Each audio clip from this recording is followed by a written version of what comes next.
Previously on Dragon Ball Moon, Usagi Tsukino, who had Seiya, one of the members of the Three Lights, who, unknown to her, is really Sailor Starfighter from the Sailor Starlights,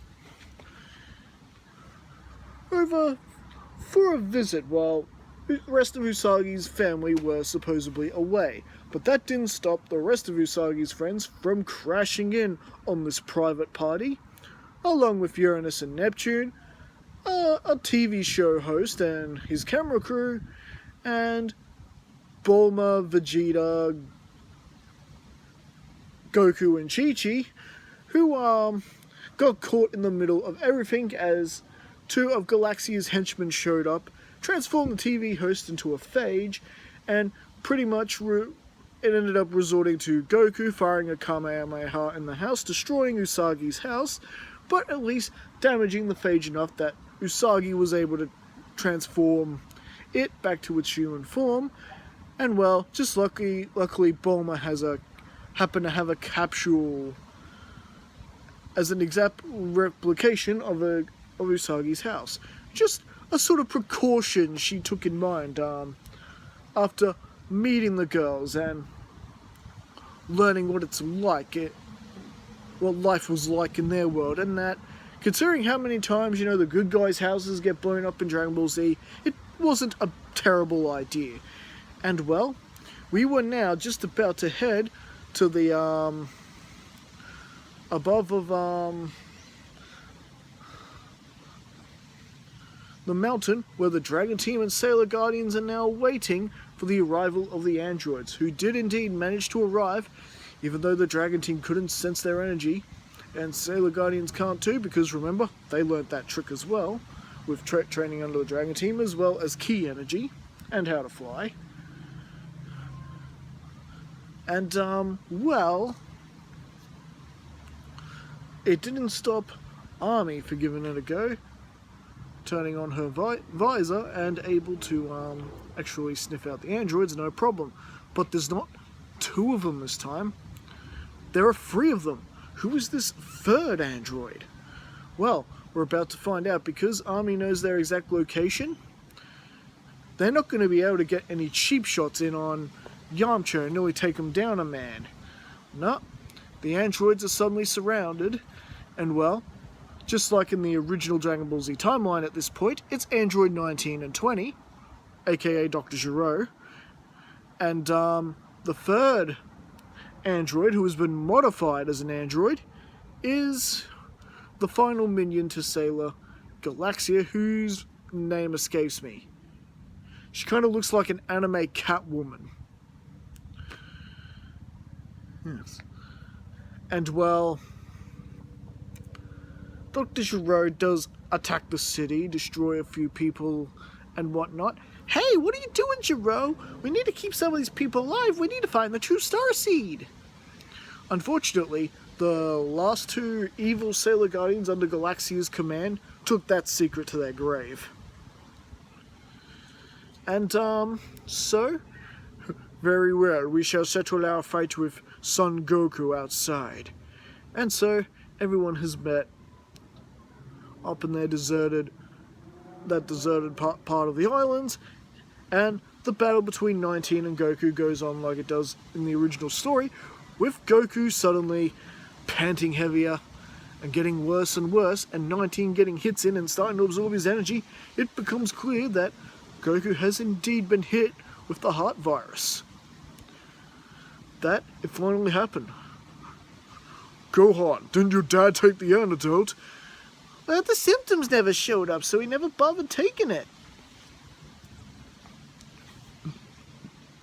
So, well, with no choice, Vegeta had to, basically interfere, saving Kakarot's neck, ordering him to go home immediately, get his medication, and get back here once for the battle.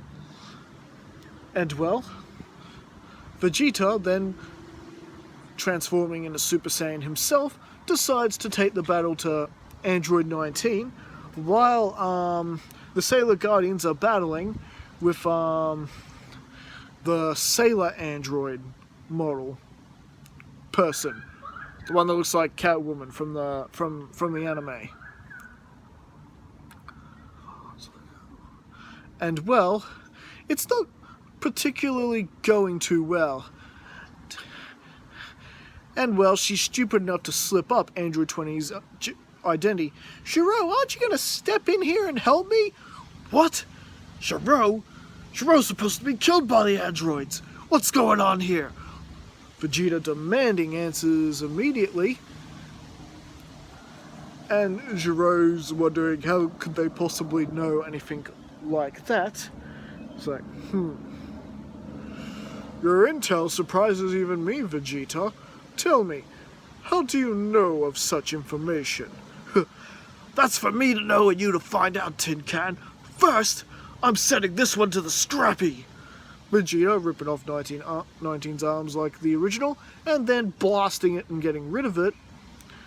And this, of course, makes Gero nervous, as, well, as he, cold-heartedly leaves the evil android Sailor Guardian to, fend for herself against the rest of, the Sailor Guardians, who were then basically attacked and interrupted by Sailor Galaxia, who basically immediately dispatches with her former minion, because, well, she just failed her miserably. And, well, the kind of power that Galaxia is unleashing right now, the Dragon team have basically forgotten about Gero. We need to get rid of this other threat of Sailor Galaxia. And, well, if you're familiar with the kind of power she wields, it's quite nasty, because with a single attack, she has straight away reduced Mars, Jupiter, Mercury, and Venus into their starseeds and has collected them. Now, within a little bit of filler time between the 3 years, Sailor Moon has found out that Mamoru is no longer of this world. Her and Chibiusa have found out that truth. How did they find out? Well, not by Galaxia like in the original anime, but the gems of Mamoru's former knights, Jadeite, Nephrite, Kunzite, and Zoisite, glowed and appeared before Sailor Moon in spirit form and warned her that they couldn't sense Mamoru of this world anymore, which pretty much meant that he was dead. So she's had about a year to grieve over that, but now she has learned from Galaxia that Galaxia has his starseed. So at least in a more positive notice, they have a chance to defeat her and then restore Mamoru back if they can retrieve the starseeds. And well, now that the Sailor Starlights have now gotten involved in the battle, and you got the entirety of the Dragon team, it's well, Galaxia is having to fight harder than you could say that she did in the original anime. In a way, in the original anime, the only reason Galaxia lost is because she dropped down her god. And Sailor Moon's light basically reached her. In terms of power, she was stronger. And in terms of power right now, she's quite the formidable force. I am not gonna lose to another one of you Sailor Guardians! Final Flash! Vegeta fires a full-powered Final Flash. It explodes in Galaxia's face, and well, it pretty much does nothing to her.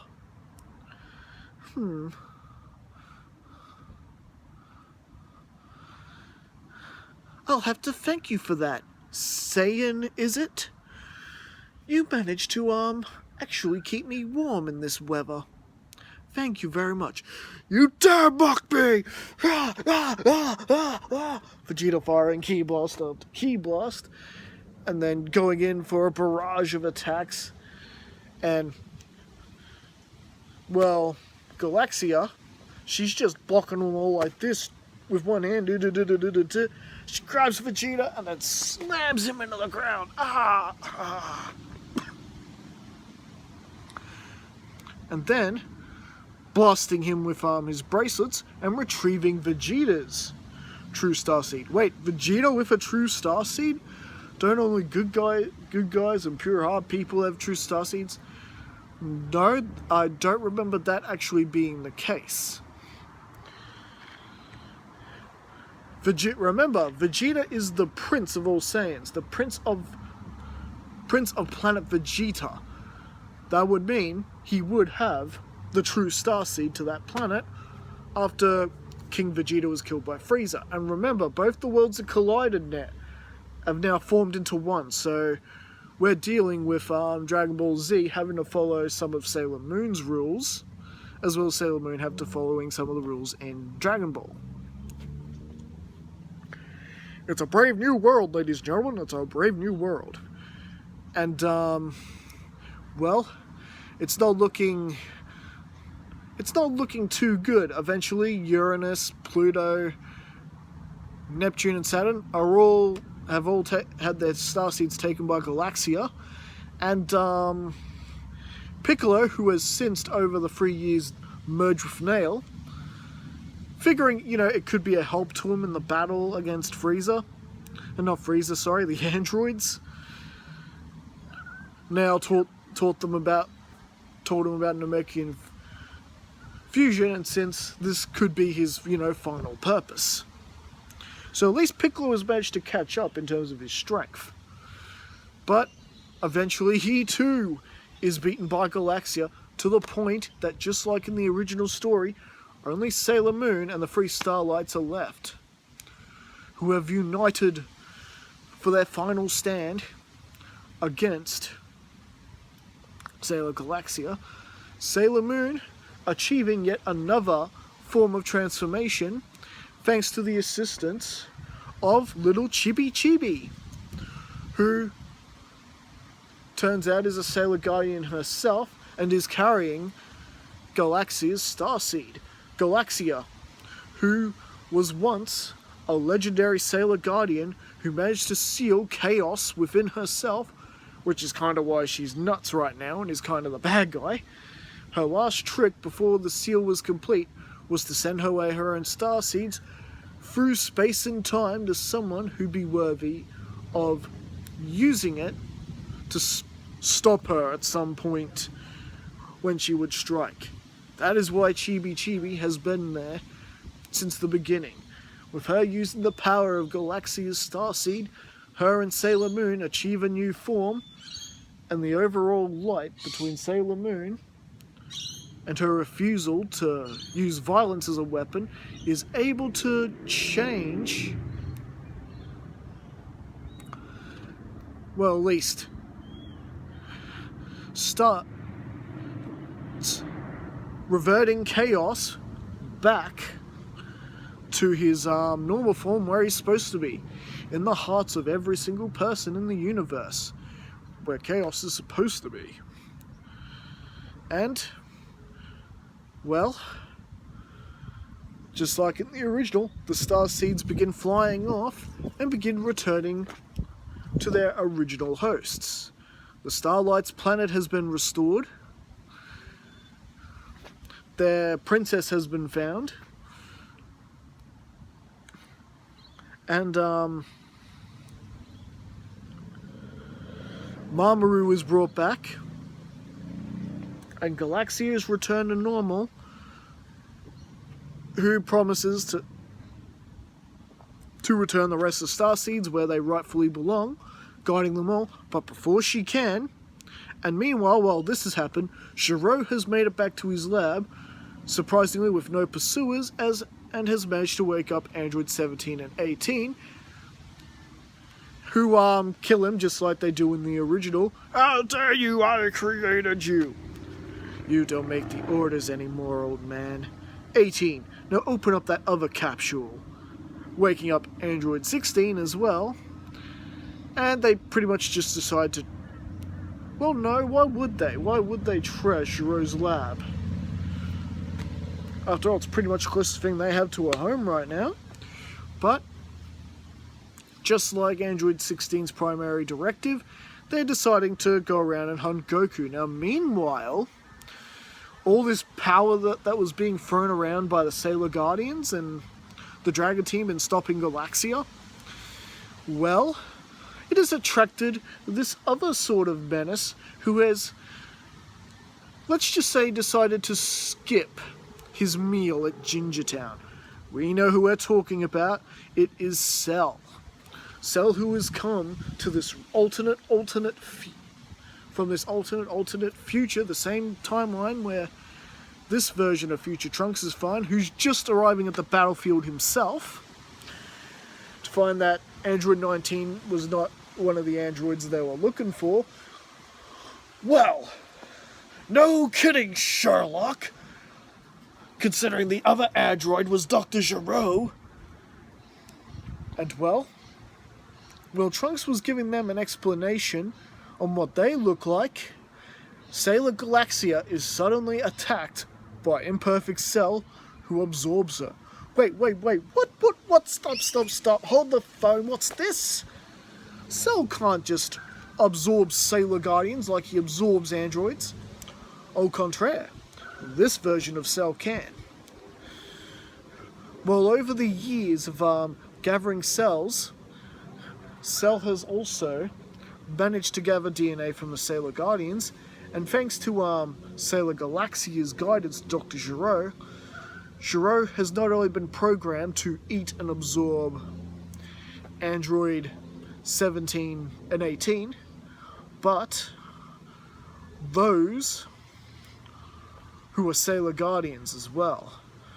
And first off, he is immediately pretty much absorbed the most powerful one, Sailor Galaxia, and has managed to take in her Starseed as well, pretty much halting the rest of the Starseeds in their place throughout the various reaches of space. They're not going anywhere, but at least right now Cell is not going to go after them right away. He's got all these other ones that have now just returned to their original host to deal with. But Cell, of course, is quite patient, who pretty much decides to unleash a solar flare right then and there and go into hiding. Don't you worry, Piccolo, Vegeta, Sailor Moon. I will be back to finish this little game. Just after I have gathered my other siblings, Android 17 and 18. And then, in combination with the power of Sailor Galaxia, I shall achieve my perfect form, Sailor Perfect Cell. And yes, he does have a phrase he has to say to transform into that form. But he cannot activate that form until he has 17 and 18 and achieves his original perfect form. He has that, and he has Sailor Galaxia's power. He has all the ingredients he needs to achieve Sailor Perfect Cell. All this and more next time as we continue this story, because this is where we're leaving it for now. So what did you guys think? Did you enjoy this part? Enjoy some of the differences we threw on the Galaxia arc? We gave it 3 years for it to finish. And, well, because of this incident, the Sailor Starlights are going to have to remain on Earth and basically help the good guys finish this new menace who's basically halted their celebrations. And of course you got Android 17, 18 and 16 running around as well. So, as always, don't forget to like and subscribe to the channel and leave your thoughts in the comments below, and I will see you next time.